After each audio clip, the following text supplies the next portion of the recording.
Hello friend, તો આ છે મારો બીજો અપરાજિતાનો પ્લાન્ટ. પહેલાં જે હતો એ મેં કાપી નાખેલો, કારણ કે એમાં સુકાઈ ગયેલો, એમાં ફળી હોની હતી અને ફૂલ પણ નહીં આવતા હતા.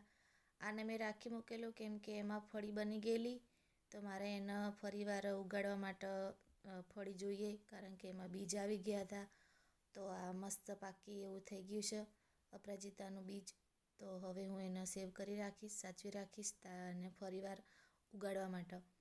તો હજુ બીજી પણ છે 2-3 ફળી, એને પણ હું કાપીને સૂકવા મૂકી દઈશ, કારણ કે એમાં બીજ બની ગયા છે, પાકા થઈ ગયા છે. તો હવે ફરીવાર મારે એને ઉગાડવા માટે બીજ હું સાચવીને મૂકી દઈશ. તો એપ્રિલ મેમાં એને ફરીવાર ઉગાડીશ. તો અત્યારે આને હું કટ કરી અને મૂકી દઈશ.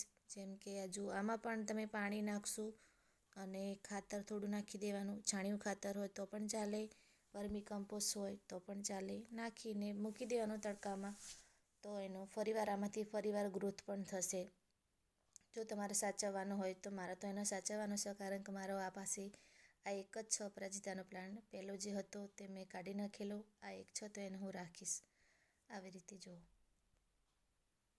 જય શ્રી કૃષ્ણ.